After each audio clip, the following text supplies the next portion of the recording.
I learned my role as a leader, my role as the boss, my role as the manager, whatever word lands for you, is to create a situation where my team performs the best they can be. That's it. My job is to cultivate a team that performs at the highest level that they want to and can perform.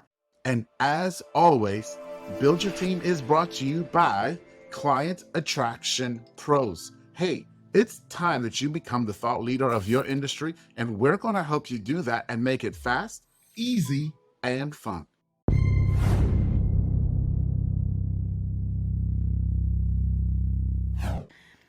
One of the greatest compliments that I ever received, and I was too young to realize that this was a compliment, was the fact that when I was a kid, right out of college, I used to manage apartment complexes in the Chicago suburbs. Okay. Now, who gave 23-year-old Erin their multi-million-dollar asset to be in charge of? I have no idea.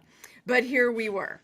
And I can say that one of the biggest compliments I ever got is that anyone who worked for me in that industry, and I was in that industry for a lot of years, eventually was promoted to manager of their own building, including the girl who was in charge of the swimming pool.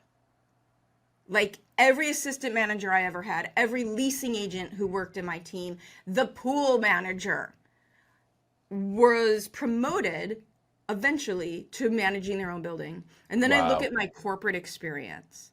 And in my corporate experience, I was inherently in charge of teams. I had no team. And one of the ladies in the last business I was in used to tell new hires, hey, Pat might be your boss, but don't piss off Erin, right? And I had no direct reports for most of my career. However, I was the person helping everyone get promotions. And the thing, looking back, and I'll bring that to this team versus the last small business that I owned, somewhere along the way, I learned my role as a leader, my role as the boss, my role as the manager, whatever word lands for you, is to create a situation where my team performs the best they can be. That's it. My job is to cultivate a team that performs at the highest level that they want to and can perform. And it sounds real easy when I just say it like that. I get it. But like, if you do what you do with that in mind, that's how you win a business. And so to answer the long route, to answer your question, the last business that I owned, I worked with families with aging parents. We helped them through the downsizing process. So I had a very large team because logistically, that was a heavy load of work. There was a lot of physical work that had to go into that. I wasn't the product. I was the business owner. So I had a very big team to deliver for client fulfillment, right? For client fulfillment. They weren't involved with sales. Like the only relation to sales that they had was from a customer service standpoint. Do a good job at their job so that we would get referrals and recommendations, right?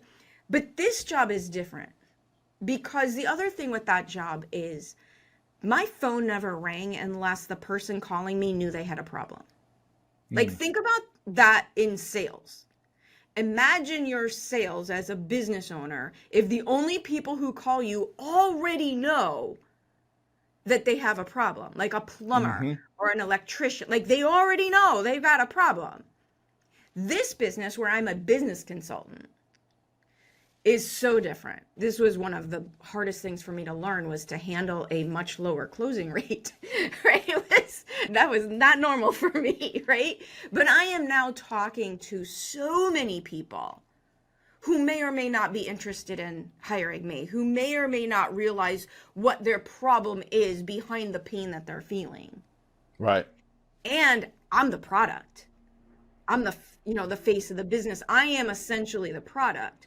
So the sales process here is so different, and how we deliver our product and client fulfillment is so different, and growing this business is so different, that This time around, rather than hire the caretaker personality in my last business, right? In my Hmm. last business, I needed detail-oriented caretaker personalities because we worked with aging population going through trauma.